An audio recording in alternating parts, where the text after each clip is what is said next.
नमस्ते छात्रों, मैं हूं सुनील दरेकर। अनमोल ज्ञान में आपका स्वागत है। हिंदी लोक भारती 10वीं कक्षा भारत महिमा ये कविता आज हम देखने वाले हैं। कवि है जयशंकर प्रसाद। देखो, कवि जयशंकर प्रसाद छायावादी युग के प्रतिभावान कवि है। इनकी रचनाओं में प्राचीन भारतीय संस्कृति की झलक हमें दिखाई देती है। मानवीय सौंदर्य के साथ साथ प्राकृतिक सुंदरता का चित्रण भी इनकी रचनाओं में मिलता है। भारत महिमा कविता में कवि ने भारत देश के गौरवशाली अतीत का बहुत ही सजीव वर्णन किया है। स्वदेश गर्व और समर्पण की आंतरिक इच्छा देखने लायक है। तो चलिए शुरू करते हैं भारत महिमा।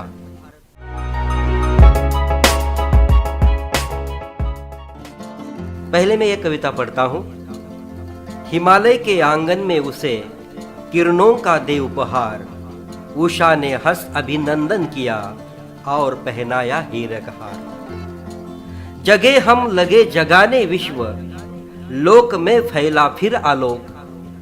व्योम तम पुंज हुआ तब नष्ट, अखिल संस्कृति हो उठी अशोक। विमल वाणी ने वीणा ली, कमल कोमल कर में सप्रीत। सप्त स्वर सप्त सिंधु में उठे, छिड़ा तब मधुर साम संगीत। विजय केवल लोहे की नहीं, धर्म की रही धरा पर धूम। भिक्षु होकर रहते सम्राट, दया दिखलाते घर घर घूम। गोरी को दिया दया का दान, चीन को मिली धर्म की दृष्टि। मिला था स्वर्ण भूमि को रत्न, शील की सिंहल को भी सृष्टि। किसी का हमने छीना नहीं, प्रकृति का रहा पालना यही। हमारी जन्मभूमि थी यही, कहीं से हम आए थे नहीं।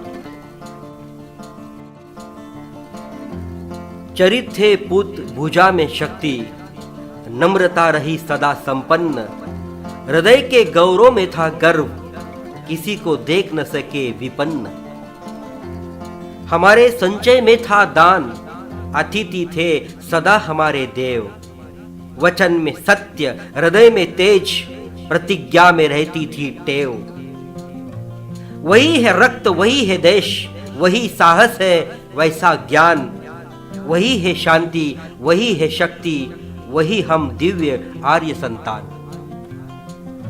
जिए तो सदा इसी के लिए, जिए तो सदा इसी के लिए। यही अभिमान रहे ये हर्ष, निछावर कर दे हम सर्वस्व। हमारा प्यारा भारतवर्ष, हमारा प्यारा भारतवर्ष। शब्दार्थ देखिए। वीडियो पॉज करके आप शब्दार्थ लिख सकते हैं। चलो अब हम इस कविता का भावार्थ देखते हैं। हिमालय के आंगन में उसे किरणों का दे उपहार, उषा ने हंस अभिनंदन किया और पहनाया हीरक हार। कवि भारतवर्ष का गुणगान करते हुए कहते हैं कि हिमालय ये भारत का प्राकृतिक सरताज है। सूरज की पहली किरणें जब हिमालय की ऊंची चोटियों पर पड़ती है तो बर्फीली चोटियां चमकने लगती है। हिमालय के आंगन में सूरज की पहली किरण पड़ना भारतवर्ष के लिए ये अमूल्य भेंट है। सफेद बर्फ पर ये किरणें जब पड़ती है तो ये सफेद चोटियां हीरे के समान चमकने लगती है। ऐसा हर रोज होता है। ये सब देखने के बाद कवि कहते हैं, मानो उषक काल ने हिमालय के आंगन में किरणों का उत्सव करके उसे हीरों का हार पहना दिया है। और ये मोहक नजारा देखकर सुबह भी खुशी से हिमालय का अभिनंदन कर रही है। जगे हम लगे जगाने विश्व, लोक में फैला फिर आलोक। व्योमतम पूंज हुआ तब नष्ट, अखिल संस्कृति हो उठी अशोक। भावार्थ इस प्रकार है।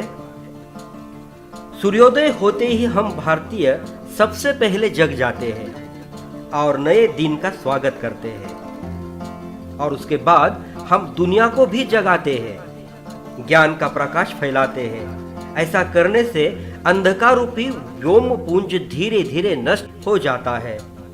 ऐसा लगता है कि ज्ञान रूपी प्रकाश अज्ञान रूपी अंधकार को नष्ट कर रहा है, और ऐसा होने से ही सारी दुनिया शोक रहित हो जाती है, यानी आनंदमय हो उठती है।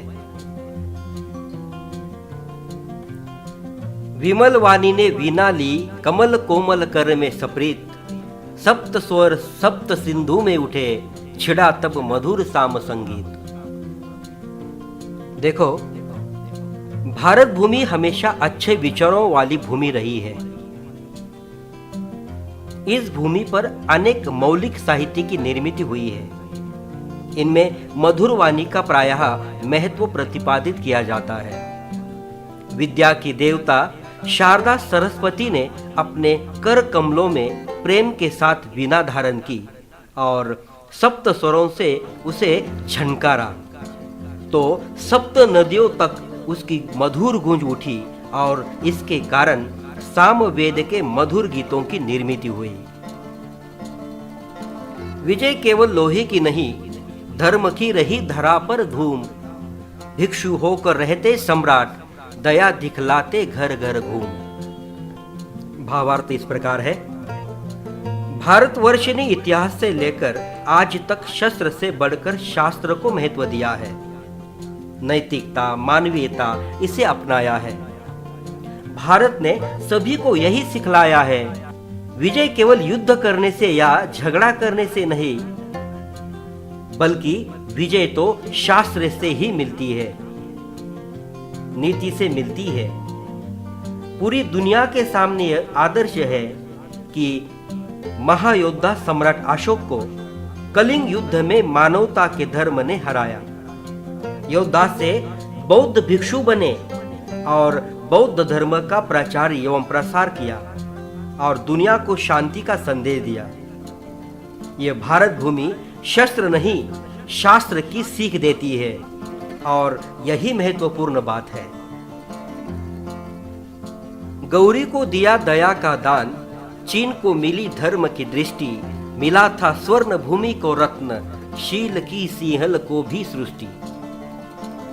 भावार्थ इस प्रकार है, भारतवर्ष का इतिहास इस बात का गवाह है कि अपने पूर्वज इतने उदारमतवादी थे कि विदेशियों को भी पनाह दी, दया का दान दिया। ग्रीक सम्राट सिकंदर के सेनापति सेल्यूकस ने सिकंदर के बाद भारत पर आक्रमण किया, परंतु सम्राट चंद्रगुप्त मौर्य के सामने उसे हार माननी पड़ी और दोनों में संधि हो गई तथा सेल्यूकस को पनाह मिली। साथ ही चाणक्य के कहने पर सेल्यूकस की बेटी हेलेन के साथ चंद्रगुप्त मौर्य का विवाह कराया। यह सबसे बड़ा दान देने वाली यह भारत भूमि है। इसी प्रकार चीन को बौद्ध धर्म तथा मानव धर्म की दृष्टि देने वाला यही देश है। इस देश में चंद्रगुप्त मौर्य, सम्राट अशोक से लेकर शिवाजी महाराज तक अनगिनत स्वर्ण रत्न मिले, जिन्होंने विनम्रता, सद्चरित्र, विशाल दृष्टिकोण की बात श्रीलंका सहित सभी संसार को बता दी। ऐसे वीरों के गौरव से गौरवान्वित है ये भारत भूमि। किसी का हमने छीना नहीं, प्रकृति का रहा पालना यही, हमारी जन्मभूमि थी यही, कहीं से हम आए थे नहीं। भावार्थ इस प्रकार है, विदेशियों ने कई बार अपने देश पर आक्रमण किया तथा देश की लूट की, परंतु इतिहास में एक भी ऐसी घटना का जिक्र नहीं मिला कि जहां भारतवर्ष ने किसी अन्य राष्ट्र पर आक्रमण करके उनसे उनका मान सम्मान या जमीन छीन ली हो। हमने सदैव अपने देश की भलाई ही चाहिए और यही बात हमारे स्वभाव में है। हम किसी का छीनना नहीं जानते, ये भूमि हमारी ही है, यहाँ के हम वासी हैं। आक्रमण करके भारत भूमि हमने हासिल नहीं की है, बल्कि ये हमारी जन्म भूमि है। हम विदेशी नहीं है, ऐसे उदार एवं अपने स्वभाव से देश प्रेम दर्शाने वाली ये भूमि है। चरित थे पूत भुजा में शक्ति, नम्रता रही सदा संपन्न, हृदय के गौरव में था गर्व, किसी को देख न सके विपन्न। भारत भूमि हमेशा ही यहाँ पैदा हुए चरित्रवान, बलशाली, विनम्र, उदारता आदि गुणों से संपन्न रही है और ऐसे कई वीर सुपूत इस भारत भूमि ने पैदा किए। इस बात का हमेशा इस भूमि को अपने आप पर गर्व रहा है। साथ ही ऐसे पुत्रों की एवं भारत भूमि की एक और विशेषता यह है कि यहाँ हर कोई संतोष से अपना जीवन व्यापन करता है। यहाँ पर कोई भी दुखी नहीं है और ना ही यह भूमि किसी को दुखी रख सकती है। ऐसी महान ये भूमि है। हमारे संचय में था दान, अतिथि थे सदा हमारे देव, वचन में सत्य, हृदय में तेज, प्रतिज्ञा में रहती थी टेव। भावार्थ इस प्रकार है, निस्वार्थ वृत्ति का जतन करने वाली यह भूमि है। इसके कारण सर्वश्रेष्ठ जीवन मूल्य, दानत्व भाव की वृद्धि आदि से आज तक हुई है, जो भारतवर्ष की सबसे अधिक संपत्ति है। इसी श्रृंखला में अतिथियों को ईश्वर का स्तर देने वाली यह भूमि है, जहां अतिथियों की पूजा तथा सेवा की जाती है। भारतवर्ष ने यह संस्कार पीढ़ी दर पीढ़ी हस्तांतरित किए हैं। यहाँ वचन का अनुपालन किया जाता है। इसके लिए हर एक दिल से कार्यकलाप करते हैं तथा किसी बात को मन में ठान लेने पर वे अटल हो जाते हैं। हमेशा वे अपने वचन पूर्ति के लिए सिद्ध होते हैं। ऐसे जीवन मूल्यों की सीख देने वाली यह है भारत भूमि। वही है रक्त, वही है देश, वही साहस है, वैसा ज्ञान, वही है शांति, वही है शक्ति, वही हम दिव्य आर्य संतान।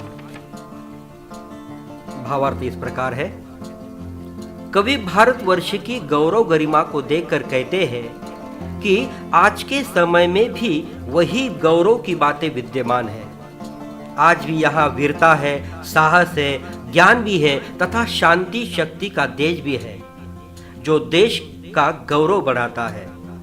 आज उन्हीं पूर्वजों की गौरव गरिमा को कायम करने वाली उन्हीं की हम संतानें हैं, जो देश का गौरव और बढ़ाती है। देखो छात्रों, अब हम अंतिम पंक्तियां देखने जा रहे हैं। जे तो सदा इसी के लिए, यही अभिमान रहे ये हर्ष, निछावर कर दे हम सर्वस्व, हमारा प्यारा भारतवर्ष। भावार्थ इस प्रकार है,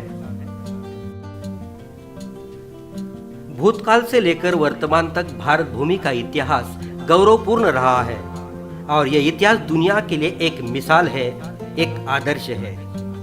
सभी भारतवासियों को इस बात का अभिमान है क्योंकि हम भारत भूमि की संतानें हैं। हमें अपने देश पर नाज है, प्रेम है और इसलिए हम जिए तो केवल इसी के लिए। ऐसा ही देशाभिमान सभी भारतवासियों के दिल में होना चाहिए। समय आने पर हम अपने देश के लिए जान भी दे सकते हैं। प्यारे देश की गौरव गरिमा को आबादित रखेंगे। भारत देश ही है हमारा आन बान शान। जय हिंद।